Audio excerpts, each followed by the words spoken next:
మార్కెట్లో ఏ కోర్స్ చేసినా రెండేళ్ల ముచ్చటే. కానీ ఏఐ అండ్ డేటా సైన్స్ నేర్చుకుంటే రాబోయే 10 ఏళ్ల వరకు మీ కెరియర్ కి తిరుగుండదు. అది ఒక్క ఇన్నోమాటిక్స్ తోనే సాధ్యం.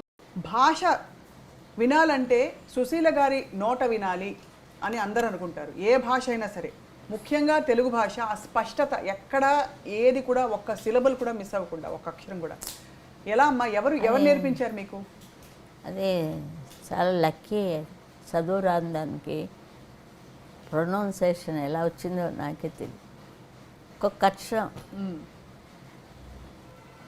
అంటే అంత శ్రద్ధగా నేర్చుకున్నాను. అది పాట, వాళ్ళు చెప్పిన పాట మనం శ్రద్ధగా రాసుకొని రాత్రి పగల దాని మీదే ఉండేదాన్ని. చిన్న టేప్ రికార్డు ఉండేది, ఆ టేప్ రికార్డులో రికార్డ్ చేశాను. ఏ తిన్నా సరే, పడుకున్నా సరే పక్కనది ఉండాలి, అలా వెళ్ళిపోతూ ఉండాలి నాకు. అంచేతే ప్రొనౌన్సియేషన్ మాత్రం ఇప్పుడు ఏమైందంటే, మీరు తమిళ్ నేర్చుకోవాలంటే సుశీల గారి పాట విని నేర్చుకోండి. అయ్యో, నేను ఎక్కడో ఆ విజయనగరం నుంచి వచ్చిన పిల్లనండి, నేనేం లేదమ్మా. ఇంక మీరు పాడితే అంత స్పష్టత ఉంటుంది పాట వరకు. ఇప్పుడు సంస్కృత్ కూడా, సంస్కృత్ చాలా కష్టం. అంటే పాట ద్వారానే నేర్చుకున్నారా, ప్రత్యేకంగా నేర్చుకున్నారా?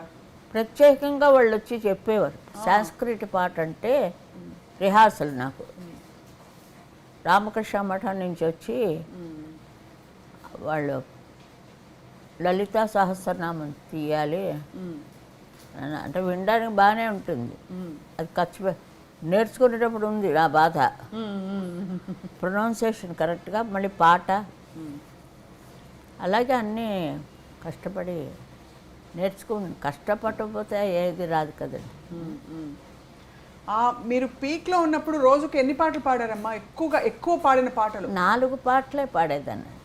తర్వాత ట్రాక్ మిక్సింగ్, 9 తర్వాత ట్రాక్.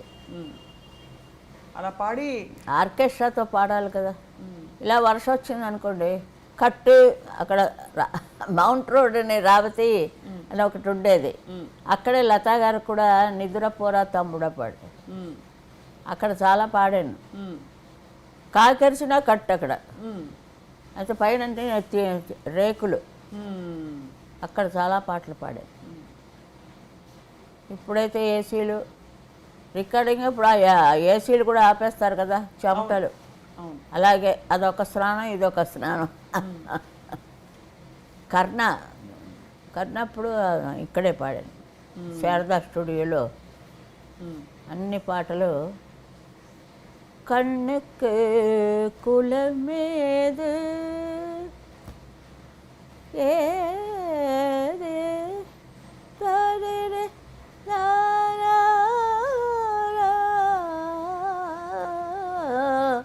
కన్నుకు గాలికి కులమేదు ఏది, అవన్నీ ఎంతలా పోసేవారు విశ్వనాథం గారు.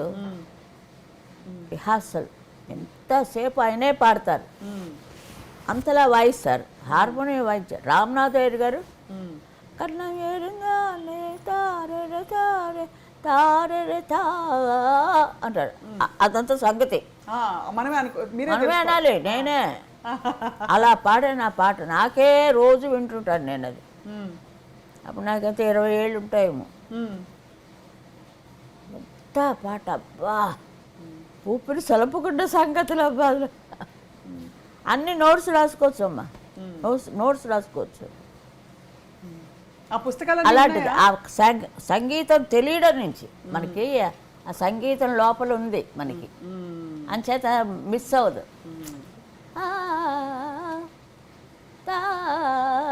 అంటారు దానికి స్వరం కరెక్ట్గా రాసుకోవచ్చు సంగీతం తెలిసిన వాళ్ళైతే.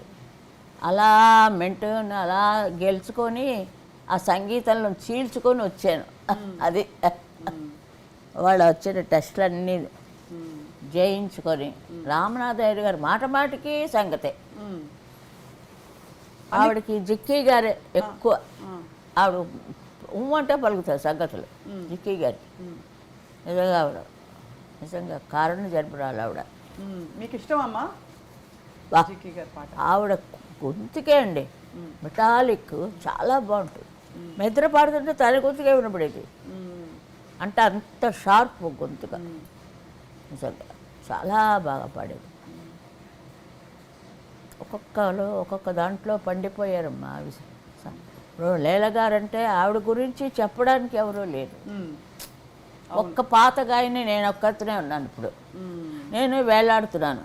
అయ్యో అమ్మా, మరి చెప్పలేడు. మనకి వెనకాతలే ఉంటాడు ఆయన, ఎప్పుడు తీసుకెళ్దామా అని.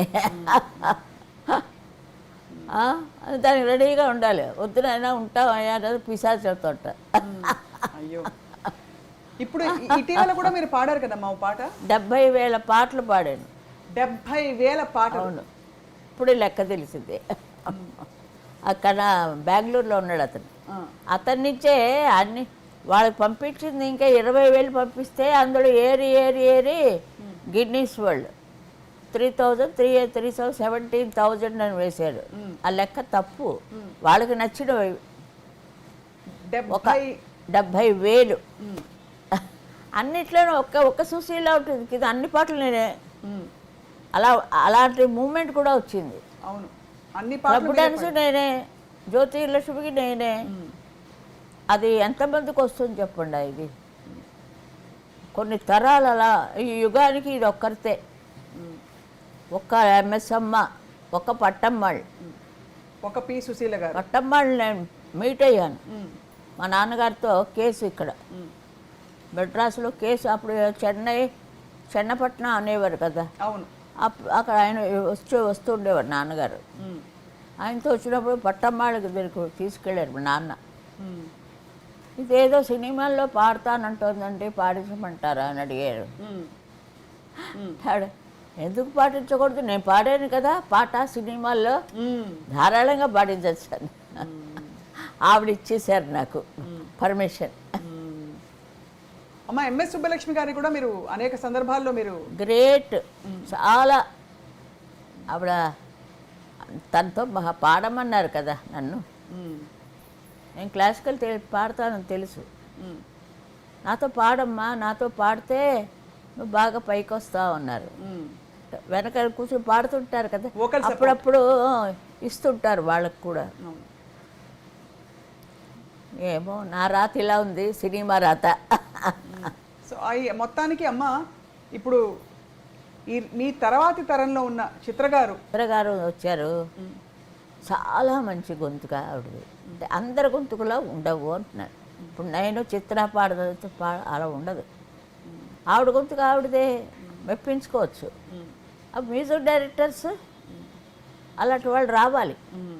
మ్యూజిక్ డైరెక్టర్స్ ఉంటేనే కానీ ఆర్టిస్ట్కి వాల్యూ లేదమ్మా. ఇప్పుడు నాకు సంగీతం అంటే నేను పాడేస్తాను, విన్నవాళ్ళు వింటారు, లేచేవాళ్ళు లేస్తారు. ఇప్పుడు ఒక పాట మెప్పించాలంటే అది చాలా కష్టం.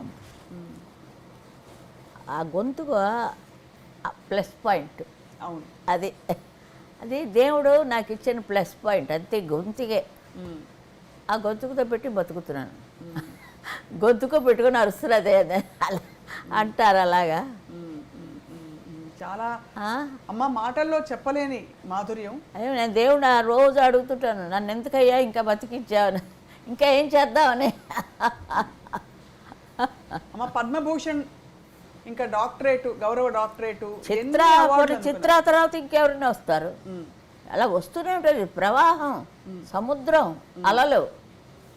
ఒక అల అయిపోతే ఇంకో అల వస్తుంటుంది. ఇదంతే మా సినిమా లోకం. ఏమిటి, నేను సప్త సముద్రాలు అన్నాను, లేదు ఇంకో సముద్రం ఉంది వెనకాతల, అదే మాయా ప్రపంచం అన్నా. ఏదో నేను పెద్ద పిహెచ్డియా లేకపోతే సైకాట్రిస్టా ఇల్లు, లేకపోతే మనది అందులో సినిమా మాయ. మరి ఏం చేస్తాం, వేసుకుంటున్నారు, పాడుతున్నాం. చెట్ల ఎంత చాలా ఎక్స్పీరియన్స్ ఉన్నాయిలేండి. చెప్తే జరగదు, నేనే చెప్పుకొని నేనే చూసుకోవాలి. అది ఒకటి చెప్పండి అమ్మ మాకు. ఒక్కటి జరగదు. ఏదో అలా వస్తున్నప్పుడు ఆ ఆవేశంలో రావాలంతే. ఇప్పుడు మీరు అడగగానే చెప్పలేదే, నా అంతటి నేను చెప్తున్నాను. అది